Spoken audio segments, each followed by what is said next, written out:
All right, so tonight we're going to go over all the behavioral theories. I'm going to try to make it interesting. I have some stories about some of these individuals, um, and you might find them interesting. Um, but I'm going to go over, like I said, behavioral theory is not going to be on our class exam, but it will be on the comps and the NCE. If you had a psych major in undergrad, you probably learned all of this. Um, so it might be a refresher for you. But I just tried to pick out the things that you would need to study for. Like if you used my notes as a study guide for the NCE and the comps, that's how I picked out the things that I'm going to talk about. So um, the first thing that's like on almost every large exam is basically John Locke. And, um, he did a lot of writing about the government, but he also came up with the concept of tabula rasa, which is the blank slate theory. So, really, I want to explain this theory by explaining the term tabula rasa.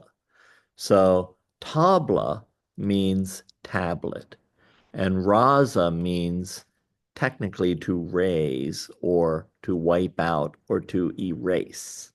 So if you think about John Locke, he was back when they had like one room schoolhouses and I mean when I was a kid they had black slate boards in the front, but I did not have a slate tablet.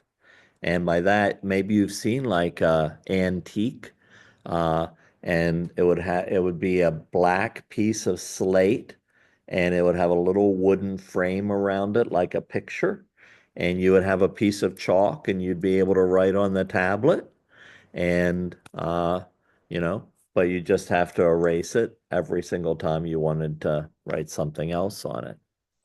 Um, so most schools had the slate tablets. If you were in a city school, you the chair and desk might have a little inkwell in it, and you could dip your pen and somebody's pigtails into that inkwell. And yeah, but most rural schools had a slate tablet.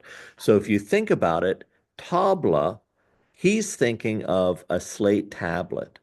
And Raza, he's thinking about erasing the slate tablet. And if you think about somebody's mind, he believes people's minds, when you're born, it's a blank slate. It hasn't been written on. And by that, he means it hasn't been written on by your environment. And he believed that we were born as blank slates, that we learned everything. So this goes to the nature nurture controversy. And um, so, nature, we're born with instincts and we already know certain things. And nurture means we learn things from our environment or teacher, things like that. Now, for so many years, people are like arguing it's either nature or nurture, but we know it's both. It's not a controversy anymore. It's both. And we know that people are born with certain instincts. Animals are born, not that we aren't animals, but other animals are born with even more instincts.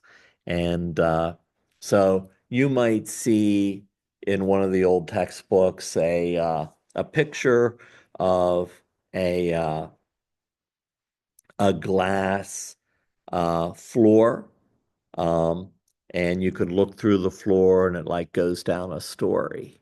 And a goat won't walk out on that. They know better, a baby goat. And but a baby will just keep crawling right out into nothing. And when I used to babysit my friends' kids, um, you know, one time I had a cookie on the table, and the baby was learning to crawl, going mobile, and wanted that cookie and just crawled off the couch. And luckily, I was observant and caught the kid, you know. And but now it doesn't matter whether it's my own kids or somebody else's kids. I always hold on to an ankle just in case. And and my wife and I argue about it. I'm like, she's like, there is no oops with babies. And I said, I've never dropped a baby. And she's like, I beg to differ. And I'm like, I got him by the ankle. Those couple times, I still had him by the ankle. And yeah, that's my safety mechanism with kids. You're never going to let me hold your kids now. Uh, so yeah. But we're born knowing certain things and not knowing certain things. All right. And we learn certain things from parents and our environment. And, Bandura really got into that when we talk about him later. Um, so yeah, that term. It's on all the tests. Classical conditioning. So John Watson, uh, you see John Watson in all the textbooks, and there's a black and white picture of him and little Albert or baby Albert, and Albert's crying, and there's a little white rat in front of him, and then behind little Albert, Watson's like clanging some cymbals or making a scary noise or something like that. And beside Watson is his female assistant wearing a white lab coat. And so let's talk about little Albert first. So Watson studied directly observable events, uh, and he thought everything had stimuli and responses. And so he based all of this on the original studies of Pavlov and animal behavior. And they actually do have old black and white videos of Pavlov's experiments with dogs. And yeah, they were not kind, you know. It wasn't some happy little experiment. But I did see a Far Side cartoon, and you know, it was it was two dogs talking with each other, and one of them said, you know, uh, let's salivate and then he'll ring a bell. So they're trying to condition the human to ring the bell. Uh, So yeah, stimuli, response, conditioning, and you know. So the most famous experiment, little Albert, 11-month-old infant, taught to fear white rats by combining its presence with a loud noise that scared the child. And this, so this fear was then generalized to anything white and furry. So it could be a rabbit in front of him. Then he became afraid of Santa Claus. And I have a friend named Jeff Samid. He was a colleague. He retired. He's a little older than me. He had a big white beard. And I'm like, Jeff, little Albert would be terrified by you. And so here's the interesting thing. Albert moved away, his mom moved away, before he could be desensitized to the stimuli. And so everybody wondered, the question was, what happened to little Albert? Well, I'll tell you. So the first thing that happened was somebody saw Watson many, many years later and asked Watson, you know, does he know what happened to little Albert? What do you think? Would he be afraid of the anything white and furry forever? And Watson's response was that the conditioning was very short-lived and it was not so traumatizing that he felt it would have left a permanent scar. And he thought it would have eventually extinguished itself. And the way it would extinguish itself would be through positive experiences with furry white creatures. So if you had a white cat or something like that, and they were friendly and there wasn't any loud noise, that it would eventually extinguish itself. So that was Watson's theory. Somebody actually tracked down what happened to little Albert, and he died very young of some type of disease. And they don't know exactly what, but he did not live long enough to see whether it was extinguished or not. Um, but the interesting story is that, and remember, this was back in a time when everything was scandalous. Watson had an affair with that assistant standing by his side in the picture of the textbook. And and people found out about it. It was a huge scandal. He got kicked out or had to resign from academia. But he was pretty famous by that time.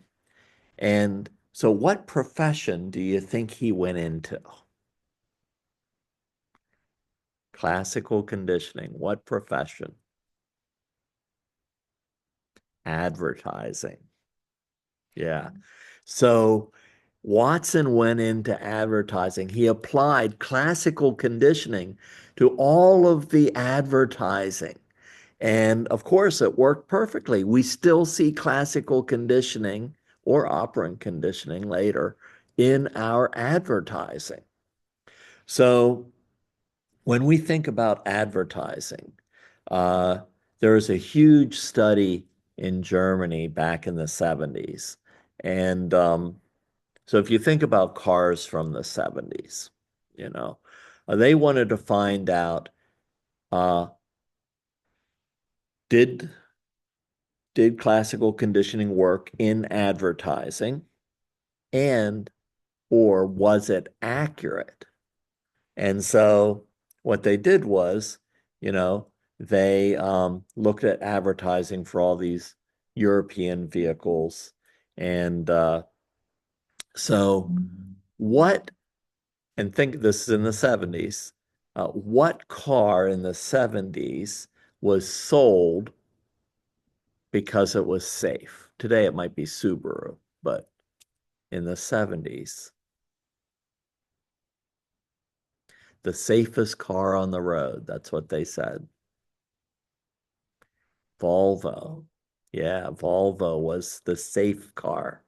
And so, families and kids and anybody who valued safety, bought a Volvo station wagon. And that's how they advertised it. Now, they did look at it. It was the safest car in reality. It wasn't just an ad. And most people who bought it had families and wanted to keep the kids safe. So that was pretty accurate. Um, the What car do you think um, was advertised as kind of a car uh, if you were single and wanted a date?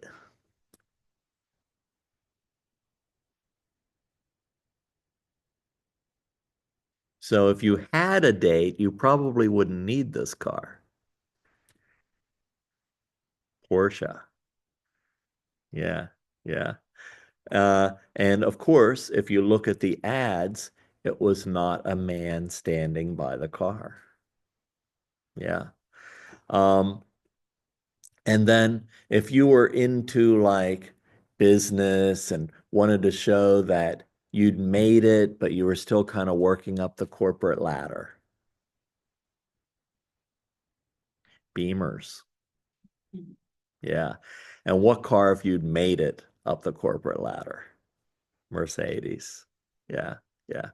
And what car if you were just a crazy teenager and wanted to go to Woodstock? VWs, the bugs, the bugs. And what?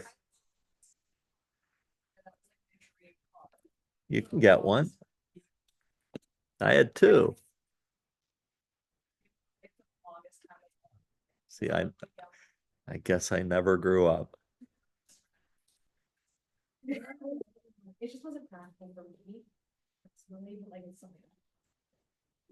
Yeah, and that story, the existential story where I wrecked my car, that was a Beetle convertible. Yeah, it was sad. And the heaters never worked. I always had a sleeping bag in the other seat, in the passenger seat for whoever sat there so they wouldn't freeze. You had to pump up the tire and hook it up to the thing that squirted the water because the tire pressure in the spare tire is what squirted that water. So yeah, it was a strange little car. Um, but they were fun. They were fun. Okay, so then what they did was they they knew that car companies were using sexuality to sell cars. All right. So then they asked thousands of people in Europe about their life. And they asked about like salaries and what they did for work, but it was really asking them basically about their sexuality because that's what they wanted to measure. And so, you know, they looked at how often uh, people had sex, what role that took in their life, and how accurate was it with the advertising? Like, what relationship did advertising use? And interestingly enough, you know, the Volvo was right on target. You know, you got four kids, you know, it is what it is. And then, uh, so which car out of the ones we mentioned, um, had, did the owner have the least amount of sex? So we got Porsche, Beetle, uh, Beamer, and Mercedes. So Porsche was the least amount. So if you think about it, people think it's the opposite, but it's not. Because remember, they're advertising the Porsche to people who want a date. It's not people who have a date. Yeah. And so they had the least amount. So the Porsche was actually overcompensation for the lack of relationship. And just because they had a car, the male might like the car. And I'm just using gender and sex because that's what was in the advertisement. Um, so the males like the car, but it didn't get them a date. So it was all overcompensation. What car did people buy that had the most sex? Hmm? Well, they already had kids. Yeah. They're looking for safety. They're looking for safety. What else? It's the Beetle. Of course it is. It's the 70s. It's the era of free love. They're going to Woodstock. Yeah, that's what it is. And, but more importantly, it's the age group. So that's why. Yeah. And then, then it went Beamer and then Mercedes, also because of age group.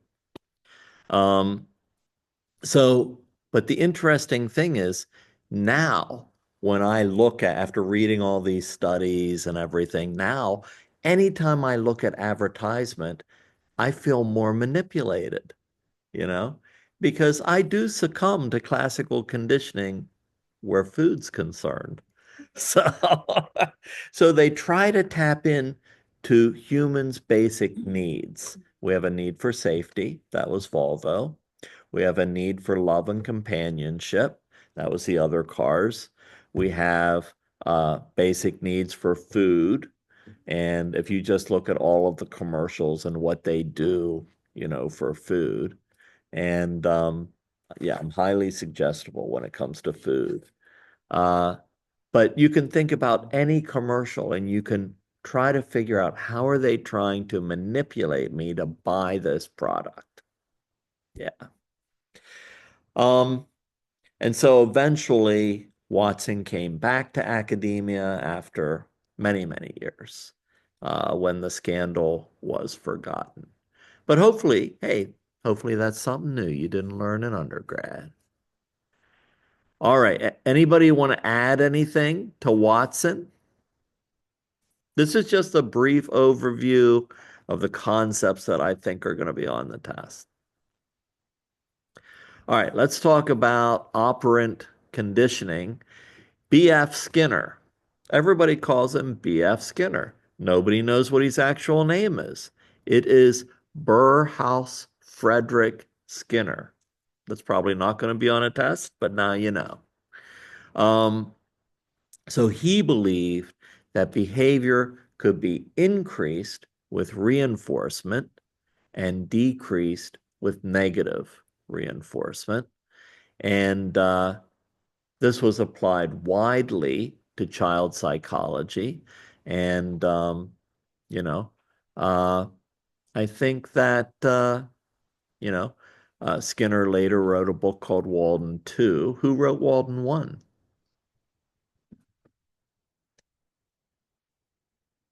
Thoreau. Thoreau wrote Walden. And so, but Skinner's book was the complete opposite of Thoreau's book. And Thoreau would talk about nature and how to live with nature and how to incorporate those concepts, because Walden was a pond. And he would talk about this pond and nature and apply it to society. And but Skinner would talk about how to apply operant conditioning to regulate society and humans. And to me, it was more like 1984. It wasn't really a positive thing, but some people like it. Um, so what I want to do is I want to talk about reinforcement and punishment. Do you not like? Difference between them because they're so close. Oh, yeah. So I'm gonna give you a little trick here. Yeah. Yeah. Do you wanna share it? No, you don't have. If I get this wrong, Go ahead. is giving them something to reinforce good behavior. Negative reinforcement is taking away something that they like to enforce the good behavior, not the bad behavior. The positive punishment is adding. You're something so they don't like close. to Yeah. make. Yeah. Yeah. Okay. So good. Good job. So positive means a plus sign. It doesn't mean something good.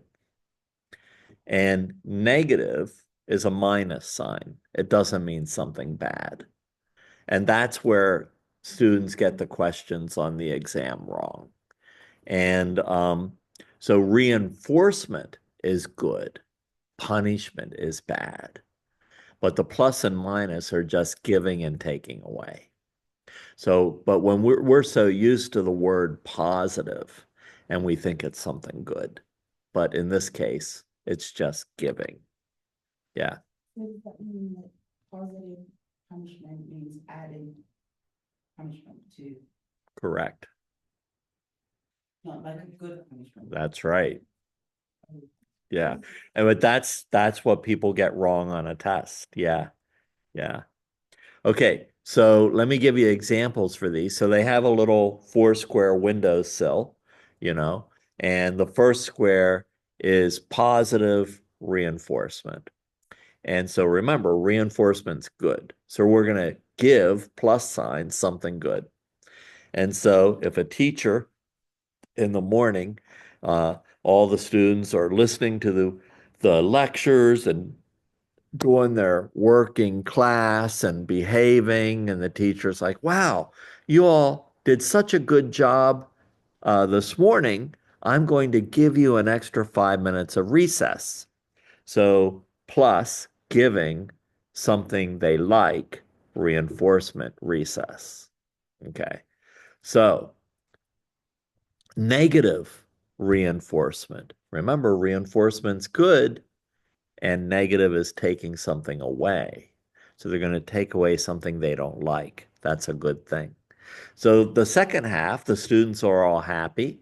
They behave the second half of the day. They pay attention. They don't act out. They do all their work. And the teacher's like, wow, you've had a great day.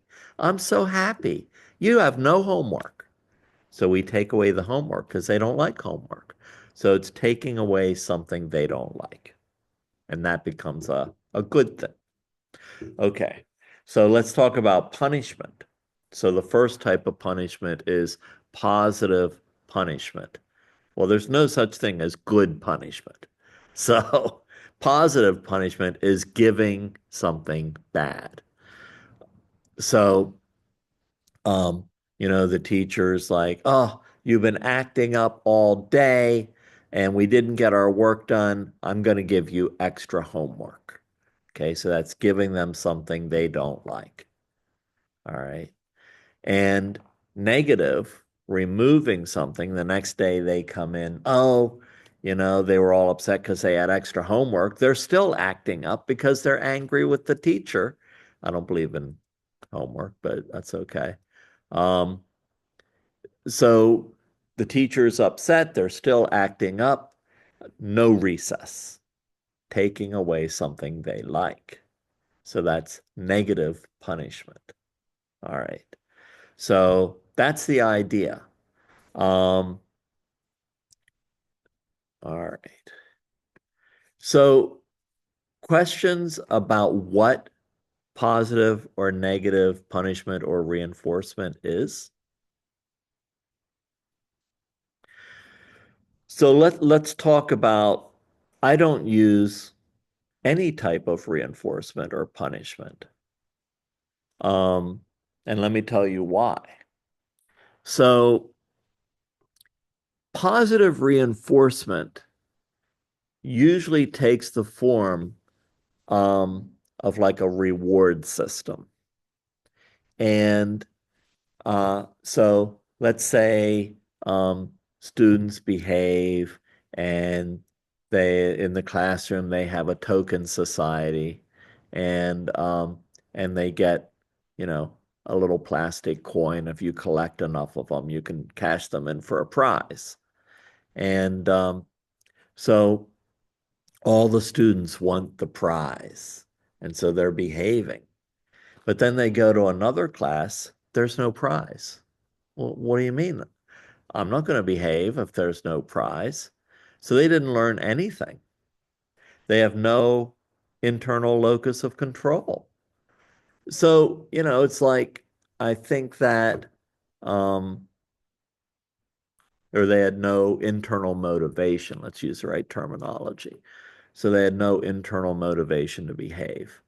And so I think that, you know, a reward system only works if you want to teach them that in order to work, they need a reward. So what it doesn't teach them is internal motivation. I'm going to learn for the sake of learning. I'm going to behave because that's what I should do. So it doesn't actually teach them what it's supposed to teach them. Um, and I learned this very early on with my youngest kids, my earliest kids. And at first, I'd say, oh, I'm going to help them to learn responsibility and earning things. And I'd give them money for chores. And then I'd ask them to do a chore and they'd say, how much? And I'm like, what do you mean? You're a member of this family. Go do it. And then they get upset and not want to do it. So I had to change everything. And then I realized, oh, yeah. Um, so positive reinforcement, though, works better than punishment. Okay.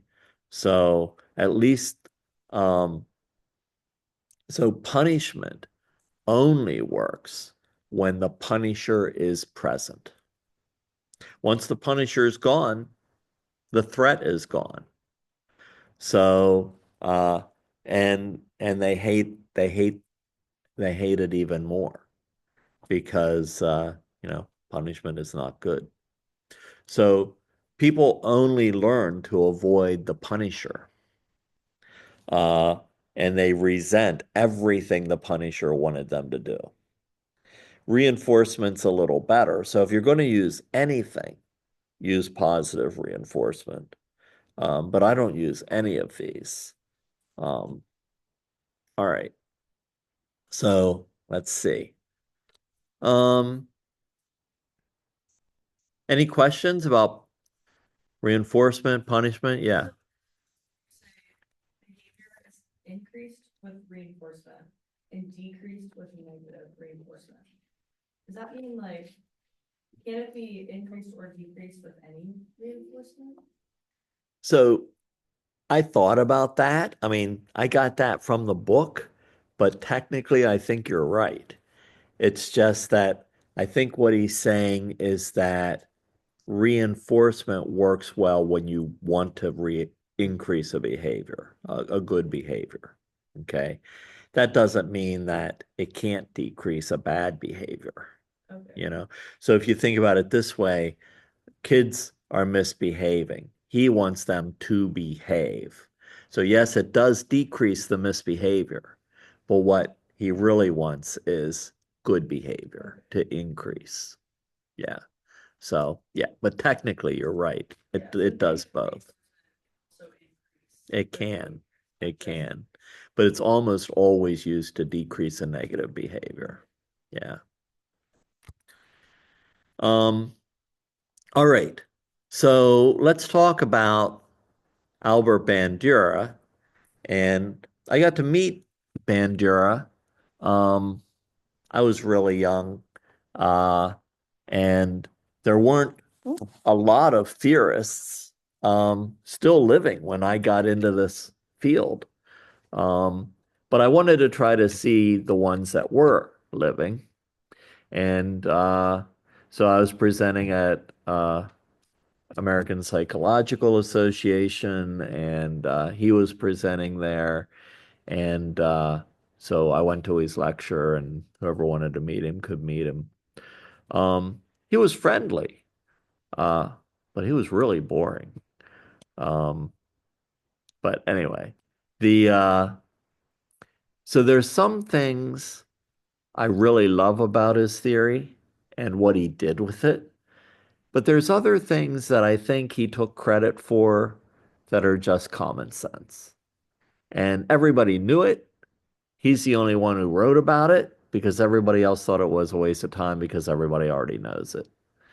So let me give you an example. You know, um,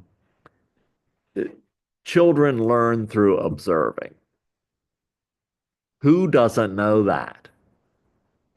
Come on. Children learn through observing. Um, and then he takes that root concept and really expands on it in some good ways. But there are some pretty simplistic things he starts out with. But then he gets into some things that I really do like. Um, and what I like about these concepts is that um, he understands what's wrong with reinforcement and punishment. So, uh, when we think about Bandura, um, I guess my favorite things about him is how he advocated for uh, the benefit of children. So he realized that children did learn by observation, and he did all of these studies. And so he would have one room, and it had all these toys in it. And he also invented the bop bag. And he got thousands of bop bags every year for his autograph. And a bop bag is that blow up clown with the sand in the bottom. So when you punch it, it goes back and comes back up again. And the reason he came up with that um, is because he wanted a safe way for children to become violent. And he figured hitting a blow up bag was pretty safe. And so what he wanted to do was, and Saturday Night Live had a whole skit on this with Rosanna, and and they would be on the news, and she would be like, "Why is everybody against violins on television? And it's beautiful. Violins are beautiful." And then somebody would say, "It's violence. It's violence on television." And she'd go, "Never mind." And that's a whole play on Bandura speaking out in Congress to institute the rating system because he didn't want kids watching violence and sex on television because he knew through his own studies that uh, they would imitate what they observed. And uh, so, he testified, he showed all of his studies to Congress, and they instituted the rating system. PG, G, R, G, PG, R, whatever the next one is. Um, and then, you know, So the way his study worked was he had one playroom and it had toys and it had the bop bag in it. And he had one group of children watch something like Mr. Rogers.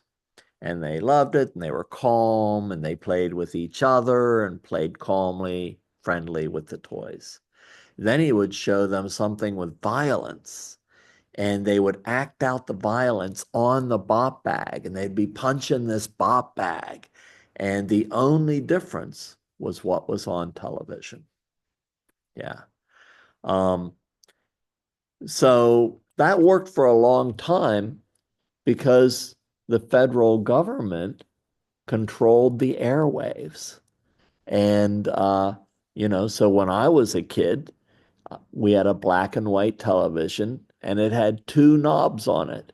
And one knob was VHS and one knob was UHF. And one knob we got two channels on it. One was public TV and one was like NBC. And then if we tuned in the second knob, we'd get like CBS. And but they would only put um, violence or anything that had sexuality. And in that time, you know, Dick Van Dyke and his wife had two separate beds.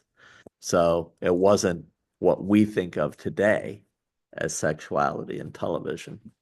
But any adult theme, whether it's has to do with like sexuality or relationships or violence, like war movies or things like that, they would only put them on after 9 o'clock at night because kids were supposed to be in bed. And, you know, uh, I was like Generation X. So, we were a bit feral, I guess. And they had to remind my parents, hey, it's 10 o'clock. Do you know where your kids are? Better find them if you don't. So, the same time I was growing up, what new thing was invented with television? It changed everything. Cable, cable TV. And because it was privately owned and people paid for it, the federal government no longer had control over the rating system. And they could show anything, anytime they wanted. And it was up to the person who paid for it, whether they watched it or not. And uh, and then we saw a huge uptick in observational learning of negative traits. Um, and you know, so with that came MTV. And with those videos, the even though nothing was like rated X or anything like that, there was a lot more suggestive sexuality because of MTV um, and the music videos. So, yeah, a lot changed, but nobody could control the rating system. Um, all right. So that's a little bit about what happened with Bandura, but you got to give him credit. He understood all this. Uh, it's just that people who made money didn't care about children, when it came to television. Um, all right. So let's talk about some of my favorite um, terms and concepts for Bandura. The first one is self-efficacy. So it's our beliefs about our own ability. And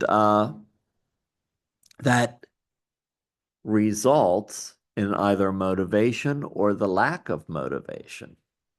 And so, if you have two children and they both have the same ability, same IQ, same ability, same age, everything, but one has high self-efficacy and the other has low self-efficacy. If they're given the same problem to solve, the one with high self-efficacy will believe that they should be able to solve the problem, and they'll keep trying until they do because they think, wow, why am I not doing this? I'll try different things. I should be able to do this. And the one with low self-efficacy gives up because they don't believe they can solve the problem. And so much goes into high and low self-efficacy. They looked at the parents' vocabulary that resulted in either high or low self-efficacy. And there was, I don't even remember the stat, a huge percentage higher of positive affirmations with high self-efficacy. Go ahead, you can do it. Good job. Try again. Just encouragers, positive affirmations. And in the low self-efficacies, just the amount of saying no was astronomical compared to high self-efficacy. And, so just that verbalization in a child's upbringing uh, has a huge effect. And then self-efficacy relates to success in school, success in work, success in life. So self-efficacy and raising self-efficacy leads to motivation. And that is so much more productive than reinforcement and punishment because it is an internal motivation that you are establishing. So, when I was a school counselor in the 90s, the catchphrase, the buzzword in schools was self-esteem. Okay. And people in education thought that if we raise children's self-esteem, then they'll be more motivated and they'll do better in school. But they didn't know how to raise self-esteem. So it led to helping children to succeed and grade inflation so that they'll feel better about how they're doing. But this did not lead to higher self-esteem. What did it lead to? Entitlement. I deserve an A. Yeah, people get very upset if they don't get an A. So it leads to great inflation, which leads to entitlement and thinking, well, I tried, I deserve an A. I tried, I deserve a trophy. That's the meme.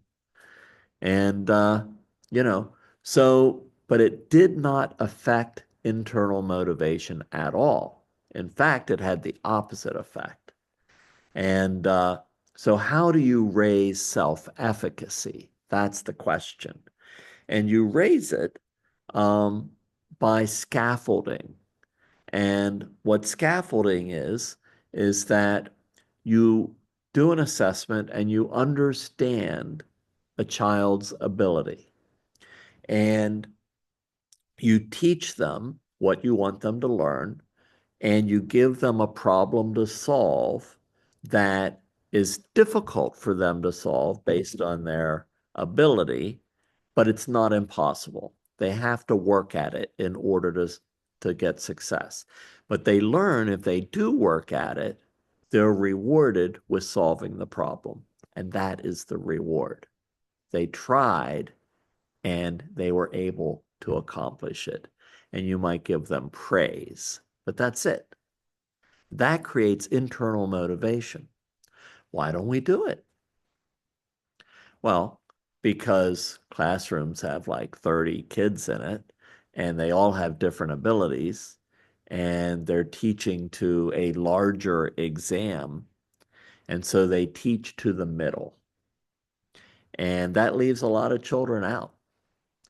And it would be very difficult to, you know, scaffold learning to each child's ability. And so once the majority of children learn a concept, they move on. But the children that learn it quickly, they're bored. And the children who can't learn it, you've moved on. They never learn it. And so they're left behind. And, you know, the one thing I like, my kids are homeschooled and, you know, they might excel at one child might excel at reading. And so they might be 2 or 3 grades above their own grade level, but they might struggle with math, but we'll stay with it until they learn it. And they might be 2 grades behind, but they'll still learn the mathematical concepts. And another child might be the opposite. So we have to cater it for each one, but that takes an awful lot of work, you know? Um, and then, you know, they get to a point in high school where my wife and I don't even know what they're supposed to learn, and we got to learn it. So it's a difficult proposition, but I think it's worth it. Um, all right. So we talked about nature and nurture. Um, just some other examples. Vicarious reinforcement. So children not only observe mentors or parents or guardians, but they observe the praise or punishment of others so they can learn vicariously. They don't actually have to experience the praise or punishment in order to learn what gets them praise or punishment. They can watch what happens to some other kid. Oh, I don't want that punishment. I want that praise. Um, and reciprocal determinism. That's when, yes, the environment alters us, nurture, but we also alter the environment. So it's a circle. Um, yeah. Any questions about Bandura? Comments? I'm sure a lot of you had some of these subjects in undergrad. Any important concepts maybe you think are mentionable? Yeah. It's interesting that you mentioned about the vicarious reinforcement and how it cuts across species as well. Like I do that with my dog. I mean, whenever I want to go for a walk, and she won't go for a walk, I'll say, okay, I'll take the stuffed animal for a walk. And Yeah. so it's interesting how it works for That's funny. I like that. Yeah. All right. Good example. Um, yeah, you could take that to an extreme, like, with bones or treats. All right. So let's talk about multimodal therapy. Um, so Arnold Lazarus, and so um, he was born in South Africa. Uh, he has a kind of this, it's South African, but it's a British accent. And he's tall and thin and very distinguished kind of guy. And when he was young, he said he was a frightened and lonely child. Youngest of four children, two sisters, a brother, um, and not a lot of kids in his neighborhood. Um, he began performing the piano at 7, so he was kind of like this child prodigy, but he quit at the age of 12 when he didn't improve enough. So, what he didn't realize is that child prodigies excel early, but when they reach adolescence, 12, 13, maybe 14, they plateau. But if they keep working on it, they'll begin to excel again. But a lot of them are so used to that early success that when they struggle and don't see improvement, they quit. So you'll have a lot of people who do really well up until adolescence and they started early, but they reach that plateau and they don't know the theory of, you know, kids learning. So if they just push through it, they'll go back on an uptick. But so many of them quit. Um, let's see. Uh, they have discovered that things can be learned at any time, but there are windows of learning for various knowledge. So like languages, you know. So like one of the things with language is that it's great if a child lives in a bilingual house. Like so many people came to this country and they're like, don't you speak that other language? And so they didn't. They only taught their children English. So then their children did not benefit from a bilingual household. Um, because if you learn two languages, you're not just learning the vocabulary, you're learning the grammatical structure of two languages. And the grammatical structure is different, but your mind begins to understand that. And then it's easier to learn a third language or a fourth language.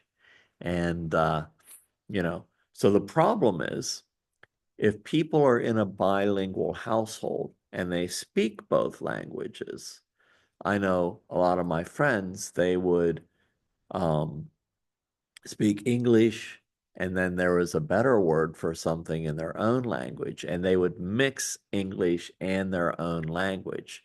And they were picking the best of both languages. So it worked for them, but it doesn't work for the child because they have to learn the two language because of the grammar separately. And then they can interchange them, but they have to learn them separately. If they learn them in a mixed way, they won't understand either language appropriately. Um, Yeah, there's windows for learning music, there's windows for learning math, there's windows for learning abstract math. So it is kind of interesting. Um, the he was picked on by other children, so he compensated by learning boxing. Um, he wasn't he knew what he wanted to do. And, he studied psychology all the way from the very beginning. He studied as an undergrad, then he studied experimental psychology and got a master's degree, and then he went to clinical psychology and got a PhD. And in 1963, he was invited to Stanford, California, to study with Bandura. So that's the connection there. And he later taught it. He was at Temple when I was at Princeton, and then he's and Rutgers. I guess it was Rutgers, yeah, down the road. Um, he's the president of his own society, of course, Multimodal Psychological Services. And he always puts in Princeton. That's just because he wants an office in Princeton, so he can say in Princeton. But he worked at Rutgers. Not that Rutgers is bad. Uh, He worked with animals, used the ideas of Pavlov, applied these findings to treatment of human phobias with Wolpe. But his theory uh, is called multimodal therapy, and he came up with what's called the basic ID. Uh, and, he wanted, a nice acronym, and basic ID, all the letters work except for D. So, but he wanted to call it the basic ID, so he made it work. And he called it the basic ID because it's really an assessment process. I mean, if you look at a detailed assessment inventory when you get a new client, so when you take the DSM class, uh, you'll learn how to do an assessment and what questions to ask and how to ask them. And he's basically doing that. So remember, Adler came up with the first lifestyle assessment. Okay, so this is his assessment based on behavioral psychology. And, so when he first meets a client, he's going to go through each letter of the basic ID and he's going to see, okay, well, which ones are working for you and which ones are not. And then we're going to work together to fix the ones that aren't working. So basic ID, behavior, A, affective responses, S, sensations, I, images, C, cognitions, I, interpersonal relationships, D, drugs, also includes biological functions, nutrition, exercise, and anything else that didn't go into the other letters.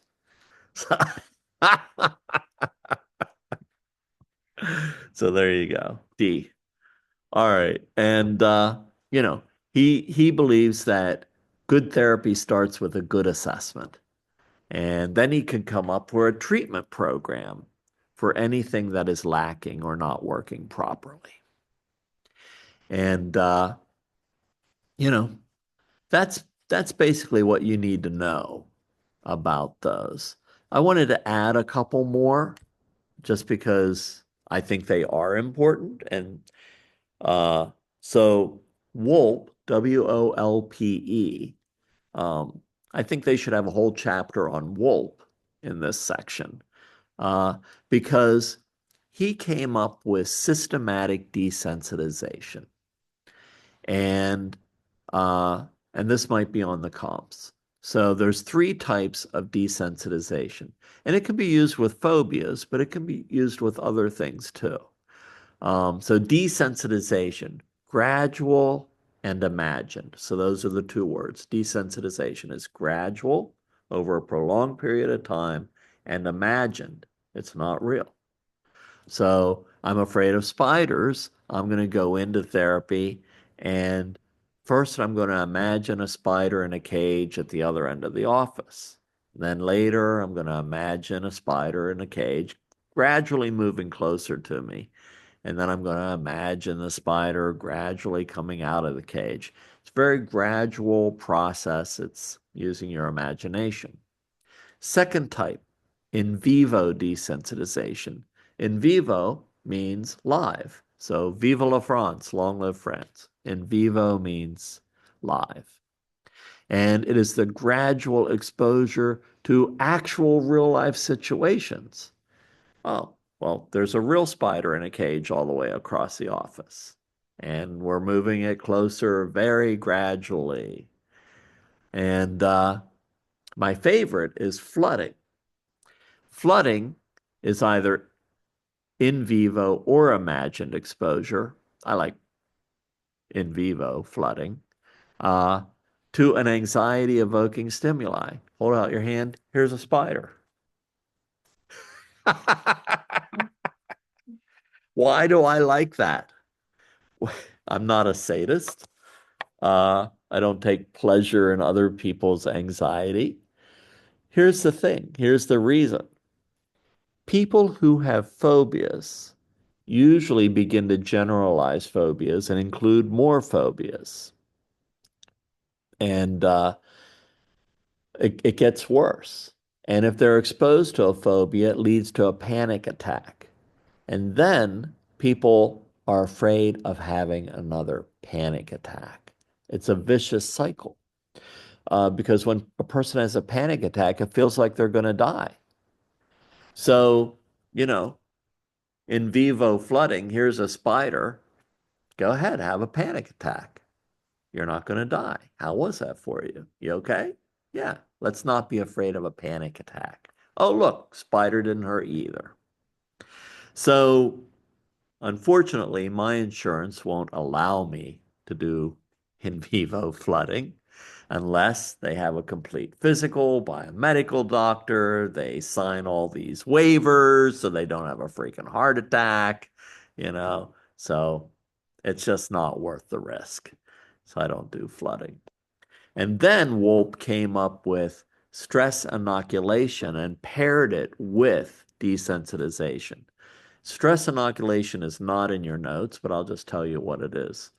Stress inoculation is a uh, three-tiered relaxation exercise that you pair with desensitization, the three types of desensitization. And it's a relaxation exercise. So first is breathing. And you know, you can breathe in through your nose, out through your mouth. It has to be diaphragmatic breathing. Uh, and you can feel your hand raising up and down on your stomach.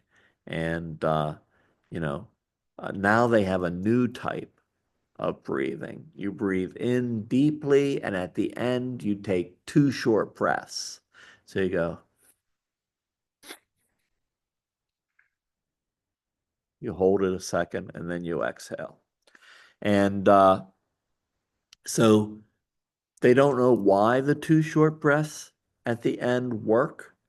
I think it's because if you're thinking not only about breathing, but you're reminding yourself to take those two short breaths, it brings your mind more fully into the present. So breathing, when we're experiencing anxiety, we don't get enough oxygen in our bloodstream. And so this adds oxygen to our bloodstream. When we're thinking only about breathing, that's the beginning of meditation. And it brings our mind away from the past and away from the future and puts it in the present. Because if we're only thinking about breathing, we're only breathing in the present. And then we move on to progressive muscle relaxation. We start with our feet, we tense them, we hold it, we release them, each major muscle group 3 times. You work your way up your legs, your chest, your hands, your shoulders, your face, and then you relax. And then the third part is using some type of guided imagery. And you know, that you can do any type of guided imagery, but that's the mental relaxation. And then you combine them all, you're breathing, you're relaxed, you're in a mindful state, and then you begin to do the desensitization. All right. Okay, that is behavior. All right, questions, comments, any examples? I've tried the desensitization for my phobia. I'm afraid of birds. Birds? Yeah. Even if it was imagined, did you do the relaxation part? Yeah. Flooding. Here's a bird. This is what- Yeah. Yeah. Okay. All right. So let me stop the